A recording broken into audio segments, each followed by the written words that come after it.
Hello guys and welcome to MotorBeam. Before I get my hands on the V-Force from Ducati, I wanted to experience the devil himself, the Ducati Diavel.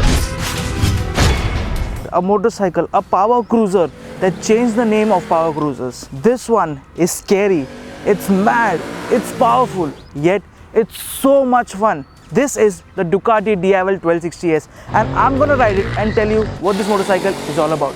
Before we begin, subscribe to MotorBeam and don't forget to hit the bell icon.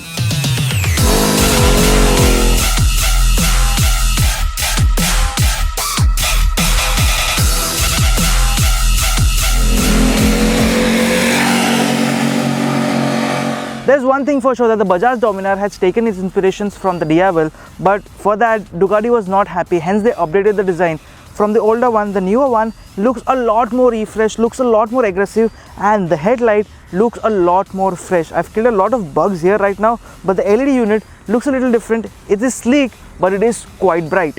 Now the golden forks over here, you can see them both at the front as well as the rear because they are coming from Öhlins, and that is there because of the badge S. This is the 1260S. You've got dual disc brakes at the front and tire is from Pirelli, the Diablo Rosso. It grips really well. In case you forget you are riding a Ducati because there are badges over here, but they are in dark, there are two badges on these canisters and these are hydraulic units for the brake as well as the clutch. So you've got an hydraulic clutch. However, I have a problem with this motorcycle, and that is the clutch is a little bit jerky. But then if you get the hang of it, just because the clutch is a little heavy, it feels a little jerky. Otherwise, you can ride this motorcycle the way you want it, and with the modes, the clutch feedback changes too. Although it should not as much, but because the engine is getting as much aggressive, it does change. And as I talk about the modes, you get 3 riding modes. You can switch them with the switch gear on the left and the meter over here. You can get the data too. However, since you have seen the meter on the Multistrada 950, it is a bigger unit, displays a lot more information. This is a very tiny unit, but displays those necessary numbers because you don't see those numbers all the time if you're going triple digit speeds, right? However, you can get basic data very nicely. This motorcycle again is a keyless go unit, so key is in my pocket and I can just start up the motorcycle pressing the unlock button. It'll do a swipe up and then I can start it.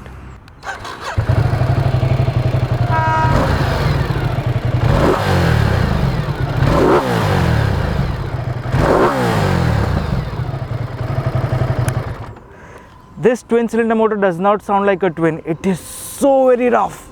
This might look like a very huge tank, but you only get a total of 17 liters of fuel capacity, which is decent enough for this motorcycle. However, the seat is the best thing over here because the seat height is so low that I can access it very easily. It is close to 780 mm. For this motorcycle, it is brilliant. For the pillion, it's like a first floor right over here, but it is worth it over there as well. However, the pillion to grab onto, it's either me or this grab rail, which looks like a tiny spoiler. Very nice touch. Now this motorcycle is a piece of art because you can see the lines are so very nice, the design is so intrusive, and then you've got a brilliant design for the taillight as well. LEDs all around, that's a great thing. You get a single-sided swing arm and the largest tire in a production motorcycle on a 17-incher wheel with a single-sided wheel. This one is a 240 section tire, again from Pirelli, and it looks so nice. Oh my goodness. A lot of people have asked me what is the difference between an X-Diavel and this Diavel. Well, both are technically the same. They get the same heart, they get a similar exhaust, similar set of tires too, but then they don't get this extra body claddings. And the second thing is the X-Diavel is a belt driven motorcycle, this one is a chain driven unit. The X also get a bit of flowing lines, well this one, the Diavel 1260S, does look more like a power cruiser. However, there's one thing, that the rear alloy on the X-Diavel, which is a diamond cut unit, I like that a bit more. Now the riding posture on this motorcycle is very upright, but there is a bit of a problem that because the handlebar, because this motorcycle is long, it is very long, and if you want to take a U-turn, if you do a complete lock, you can see my left hand is completely stretched out and I have to lean in a little. So this might take time to get used to, but this motorcycle stays in control all the time. However, the wheelbase, which is the longest in the Ducati lineup, makes things a little difficult, like taking a slalom, filtering through traffic or taking a U-turn. That gets a little difficult. Overall, this motorcycle is still great to ride. And in straight line stability, this is the most stable motorcycle you will ever ride because it just goes like a rocket. Leaning into corners, it grips well and holds the line too, so it's agile, but it is not as nimble as you would expect it. So if you tip into corners and switch to the other side, it takes a little bit of an effort, and the 250 kgs of weight you definitely feel while riding. Only in parking situation you feel the maximum amount of weight, otherwise it gets easy as you ride it. Now powered by a 1262cc L-twin Testacetra engine, I don't know how if I'm pronouncing it right, I'm sorry if I did it wrong, but this Ducati produces 162 bhp and 130 Nm of torque. That is insane amount of power.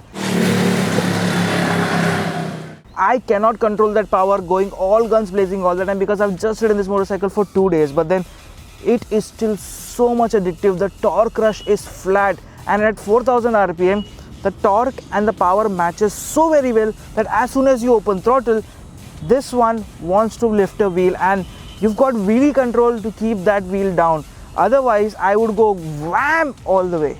In the urban mode, the engine changes its character completely. You get a very good low end torque, mid-range is decent, top end is not so much. In the touring mode, the best part is the mid-range, while in the sports mode, you get a brilliant top end.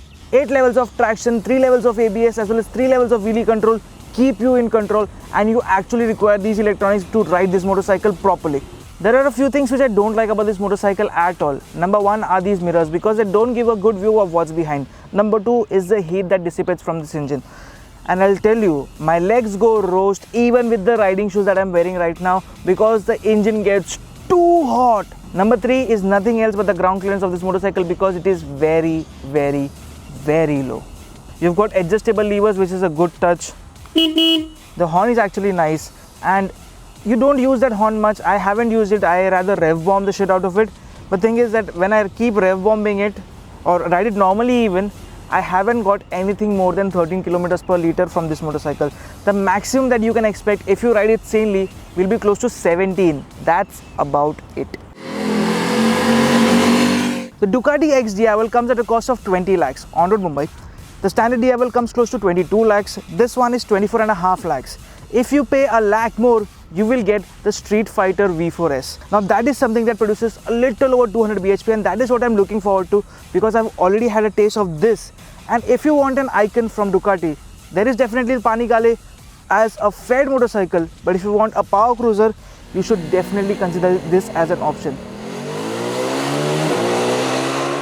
Something more that you want, the Street Fighter, and I'm definitely waiting for it. Thank you so much for watching. I'll see you guys in the next one. Bye bye.